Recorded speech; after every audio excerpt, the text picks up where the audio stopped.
the renal vessels, the order and location. We have the renal artery that's going to come in. We have a segmental, and then remember we have our pyramids. Do this really quick here.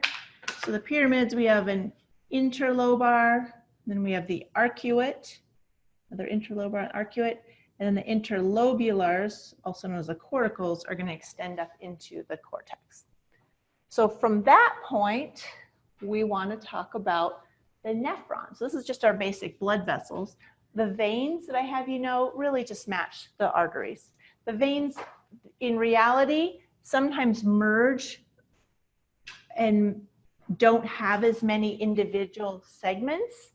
However, we'll not worry about that for here. Just know that the veins will match until, except for at the level of the nephron. The nephron sort of where we have our capillaries. And so we go into our afferent arteriole, which is all these little tiny branches off of the interlobular artery. And it's from that point that we're going to dive down into the microscopic structure that is going to be the nephron.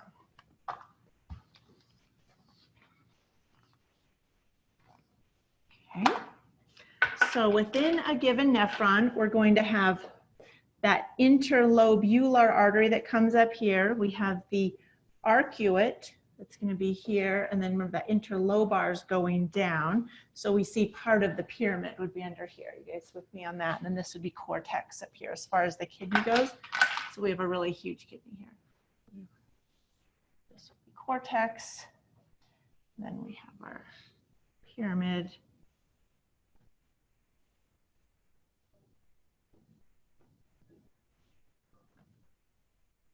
Okay. So from this point, we're going to just draw one nephron for now. What vessel is that I just drew?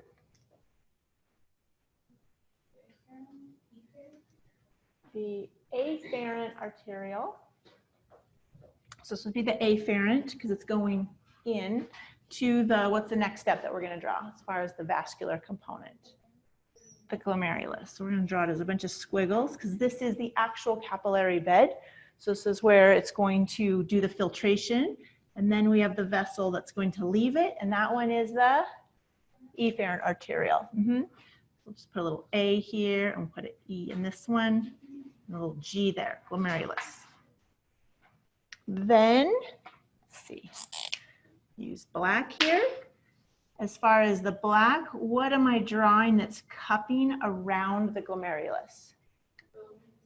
That's the Bowman's capsule. And so that's receiving the, is it receiving blood? What do we call it once we've filtered out the blood, everything that we're going to process? Filtrate. So it's receiving the filtrate out of the glomerulus. And what is the next tubular component that we're going to draw? Proximal convoluted tubule. So proximal goes like this and it's wiggly. And then the vasculature, we now officially are into peritubular capillaries. And it's not a straight line, they're just a capillary network that wraps around the tubules. It's just messy enough already, so we're just drawing as a straight line next to it so we can talk about things that go into or out of, but just know it's really wrapping around. But it is kind of going with it. So this here would be peri, meaning around, tubular capillaries. And your book further breaks the peritubular capillaries down into the vasa recta components, but I'm not going to subdivide it. They're just all capillaries that go around the tubules that will either receive filtrate or is going to secrete back into the filtrate. So we'll just keep it as that. So this is the proximal convoluted tubule, and what's the next component that we're going to draw? The Lupa-Henle. So Lupa-Henle is that U-turn loop. The first part of the loop is going to be the descending limb. Is that going to be the thicker one made of cuboidal cells or the thinner one? Made of what kind of cells? Simple squamous cells. Excellent. So we're going to go down and we're going to go way down here because the Lupa-Henle actually dips into the renal pyramid. So we got a really long one going here. And then it's going to come back up. We are going to draw it the proper way. So we have the thinner limb on this side, and then we have, didn't make it that much thicker, did I? This would be the thicker ascending limb. And then it's going to go into the distal, perfect, convoluted tubule. That distal convoluted tubule is going to come swiping right next to this afferent arteriole on its way to where? What is the distal convoluted tubule going to dump the filtrate into? The collecting duct. So we're going to line up this collecting duct. It's going to go right next to the vasculature here, the interlobular vessel. So this collecting duct also is going to continue all the way down into the renal pyramid, because the collecting duct, the bottom of it, that's going to be doing the drip drip of the urine out of the bottom of the pyramid, out of that renal papilla. So this is going to swipe, the distal convoluted tubule is going to swipe right next to that afferent arteriole before it dumps into that collecting duct. You guys comfortable with all that?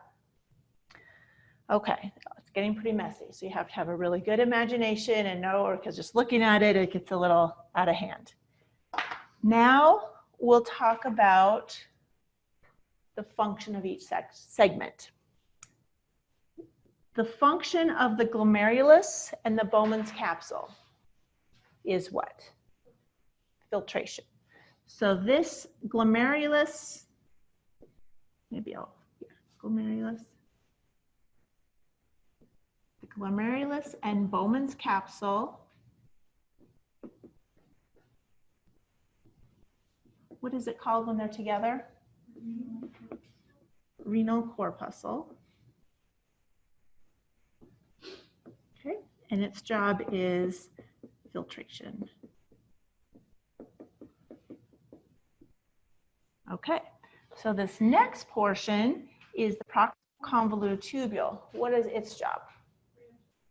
Yes, so we're just going to go proximal convoluted tubule.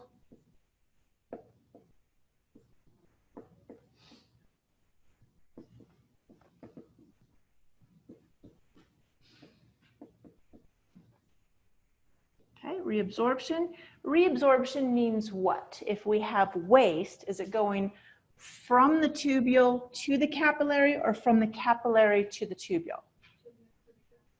Tubule to the capillary. So I'm going to put the dot starting in the tubule and the arrow going to the capillary. So that's going to be reabsorption. So we're going to do this here.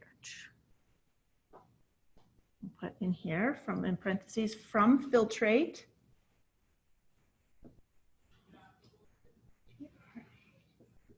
Which really means another parenthesis, tubule. That's where the to the blood.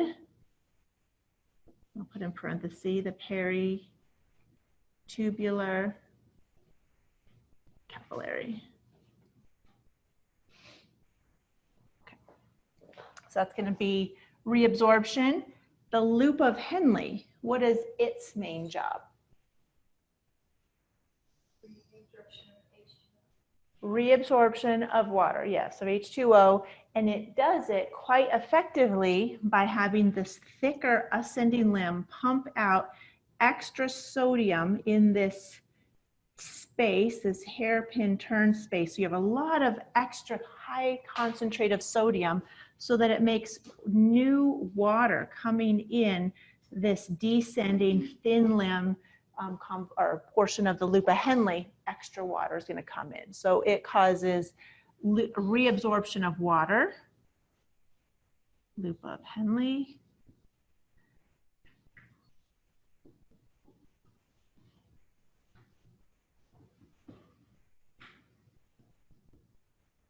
Okay, the distal convoluted tubule, what do we have going on there? It's a secretion, yep. So we'll distal.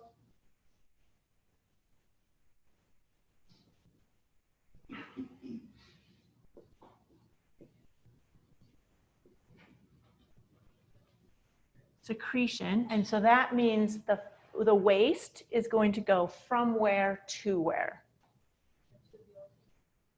Nope, tubule to the blood is the reabsorption. So it'll be from the blood, so it ends up having a capillary that kind of runs next to it. And technically the capillary by this time would be blue because it would be coming on the venous side of things, but still a capillary. So it would be coming from any waste would be from the blood, which is outside of it, into it here. So I just don't have the vessel drawn, but I'll have the arrow going into the tubule. That would indicate secretion. The distal convoluted tubule has two jobs. So we just talked about one job. So I'm just going to do this here so it's the opposite here, down there. Not so much that it's going anywhere, but can you see secretion is an opposite direction that reabsorption is. What else is happening at the distal convoluted tubule? Exactly. So this here is, we'll just call it respond to hormones.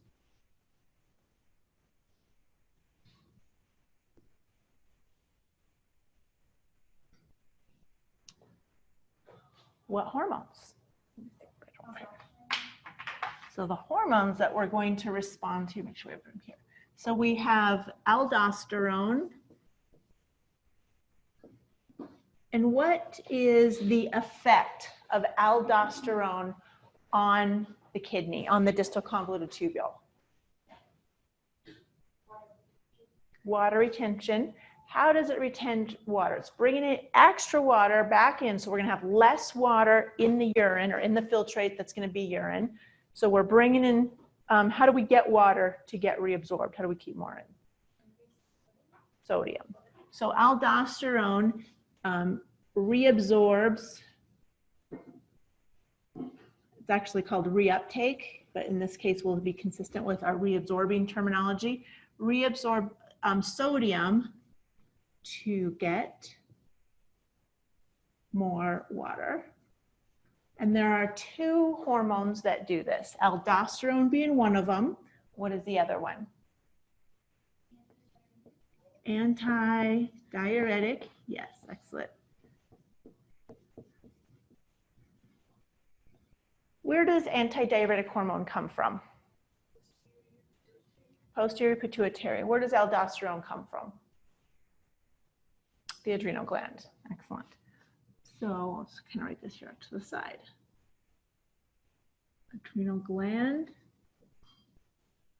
posterior pituitary. Okay. What's another hormone that targets the distal convoluted tubule?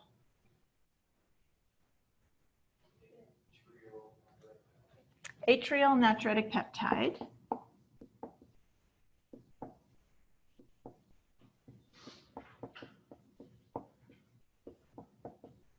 What does it do? The opposite of this one.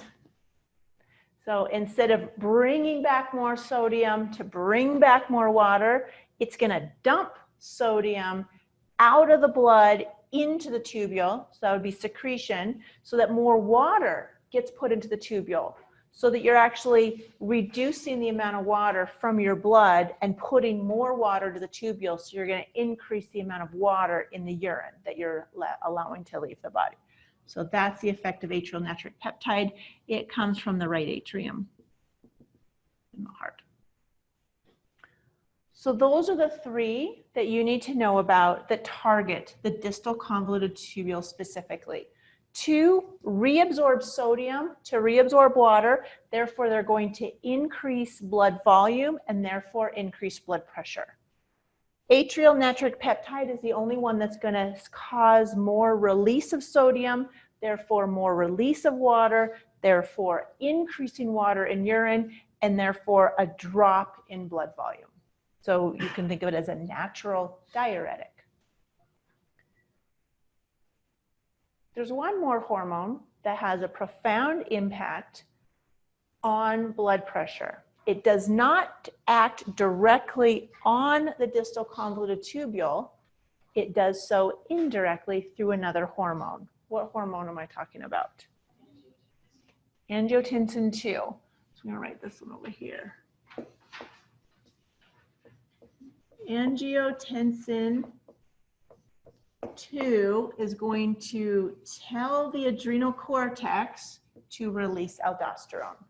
And then it's going to be the aldosterone that targets the distal convoluted tubule to reabsorb water and therefore increase blood volume. Angiotensin II will also target the muscular arterioles.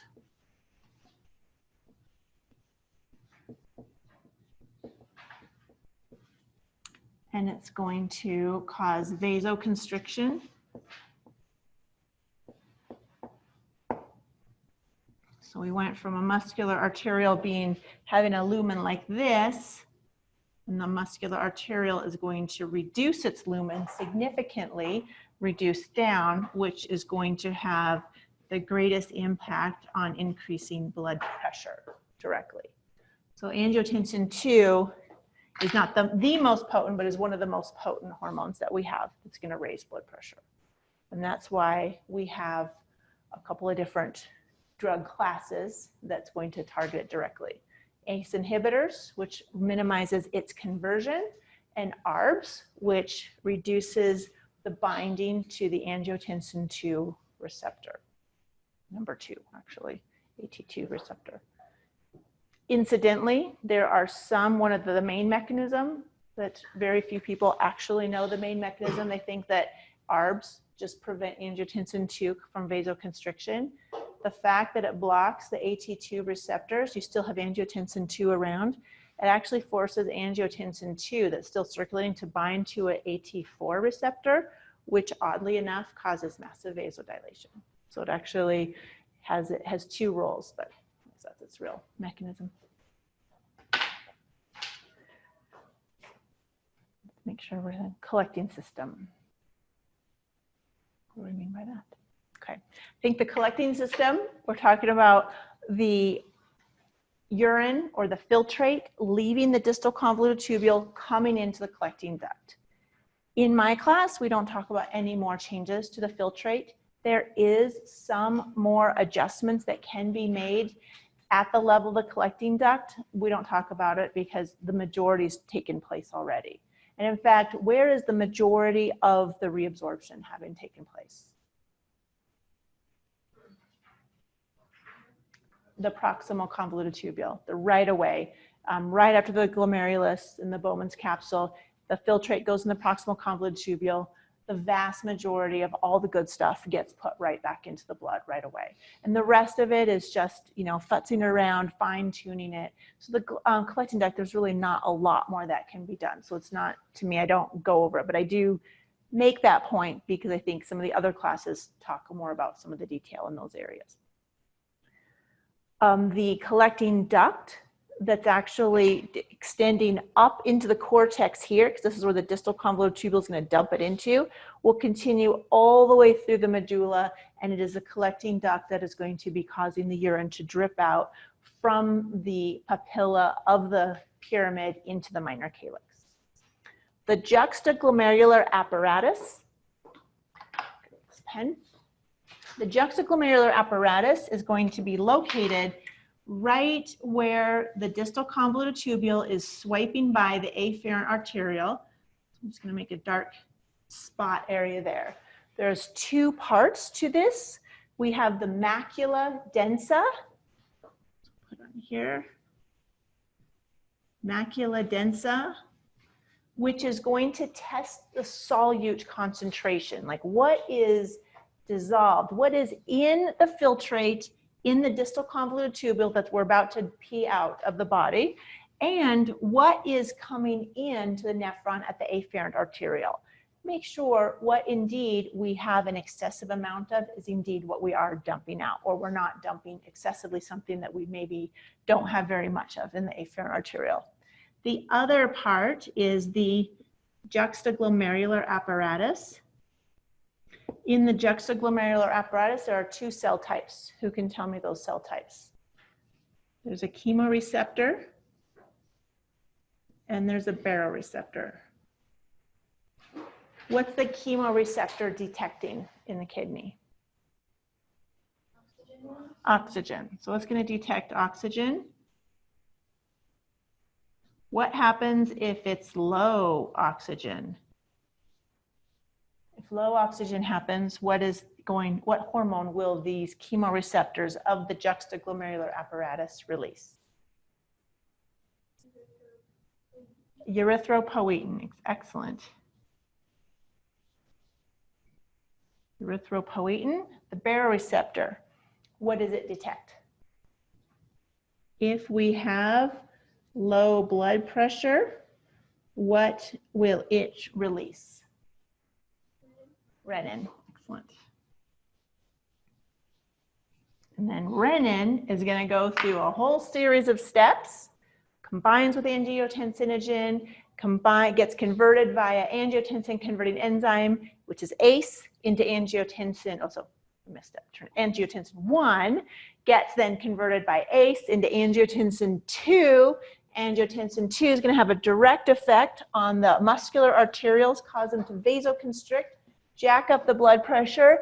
Angiotensin 2 is also going to tell the adrenal gland, send out aldosterone so that you can go to the distal convoluted tubule and retain more water. So angiotensin 2 has a double whammy. Not only is it going to increase blood volume by aldosterone, but it's going to have a direct effect of vasoconstricting all the muscular arterioles. So it's a very, very effective way to raise blood pressure, which was how it got started in the first place. Another way to treat people's high blood pressure if they're resistant to the ACEs and ARBs is you can actually do renin inhibitors, and there are aldosterone inhibitors as well. The urine, what is in urine? Water, you know that. But what's other stuff in urine? It could be normal, good normal stuff. What did we see when we did a urinalysis here in class? Cells, there's mucus, there's CAS. There might be white blood cells. That might not be doing too normal. You're going to have maybe ketones. That wouldn't be great. You might have glucose. That might not be great either. You'll have some sort of bilirubin that's going to give it the pigment. You're going to have other stuff. So you should know generally what's going to be in urine. And then you should know the terminology if there's abnormal. So if there's red blood cells in urine, you got hematuria. If there's white blood cells in urine, you've got pyuria. If there's ketones in urine, you've got ketonuria. If there are, what's the other things? What else was on there? Glucose? Oh yeah, glucose, that's the obvious one, glycosuria.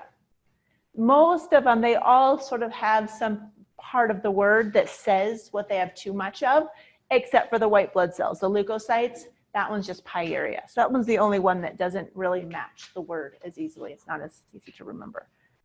Urine transport anatomy and structures. The point of this is that I want you to know that the ureters are bringing the urine down from the kidney. They enter the bladder so if the bladder is sort of this round bubble, they go behind the bladder to the bottom, to the floor, and enter the bladder at that point. And so those are the two ureter openings that are on the posterior, inferior part of the bladder.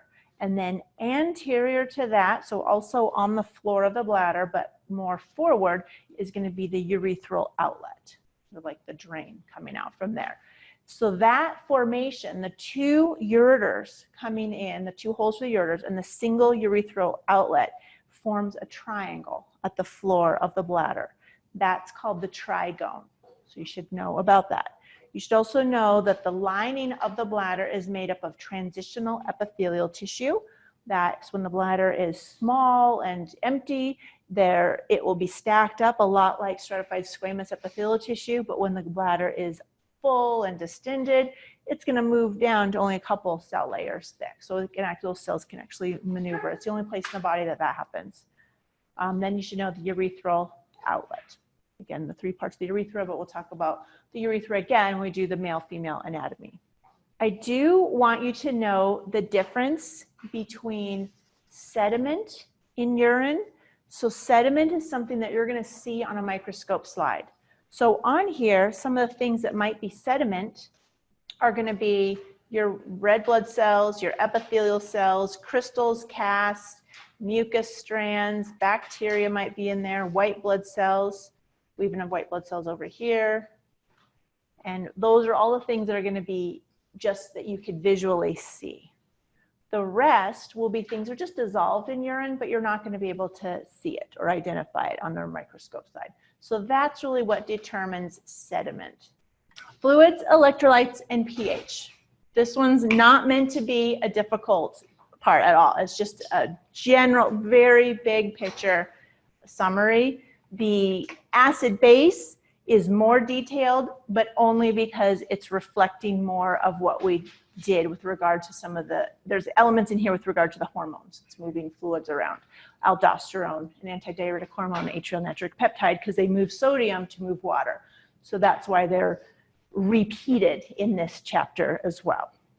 So the first part, the fluid and electrolyte balance, you should just know what is intracellular fluid and what's extracellular fluid.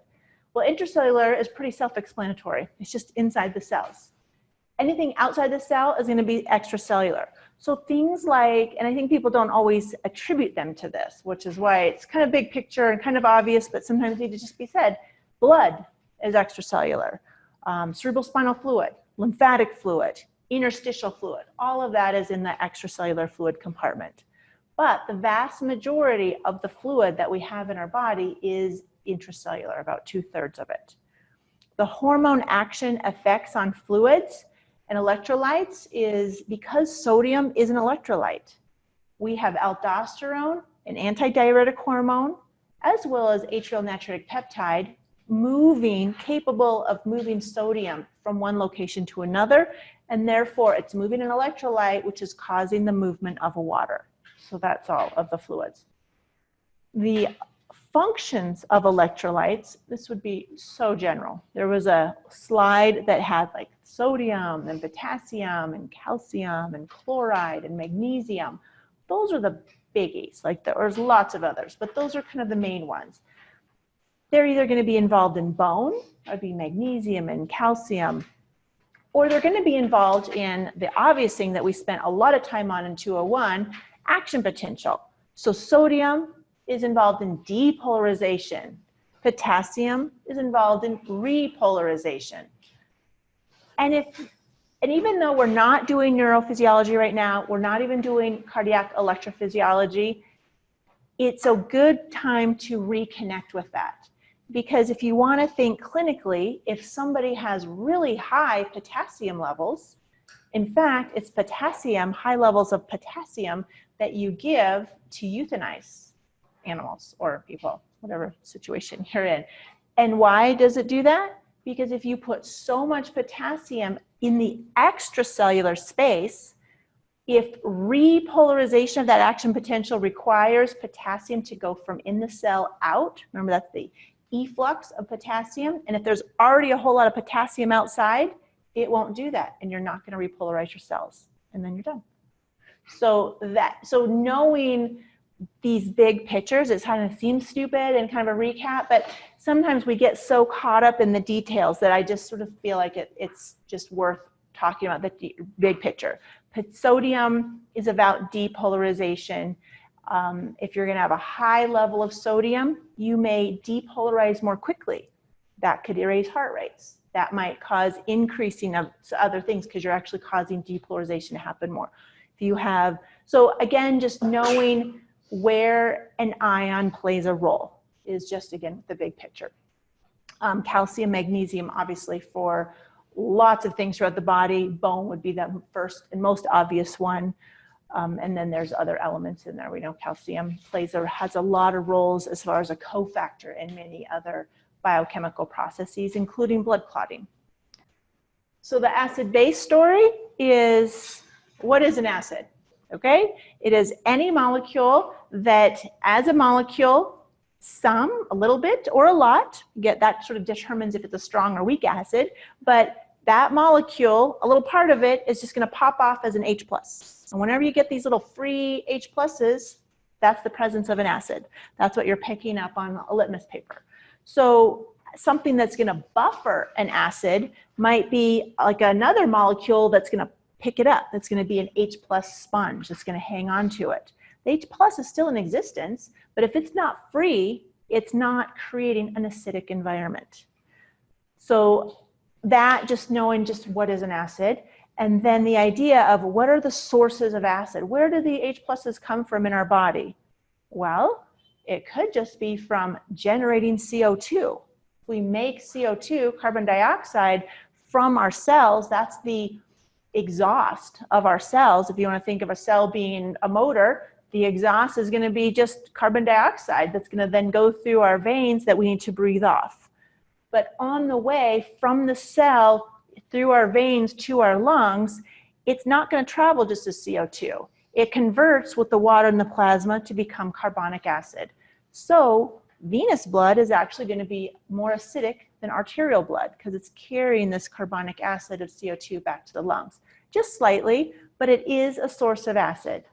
Another source of acid are going to be if we're utilizing, metabolizing fat and proteins to make ATP. So we don't have enough for carbohydrates. We actually are utilizing fats and proteins to make ATP because of the lack of glucose available. And so that would cause acidic byproducts.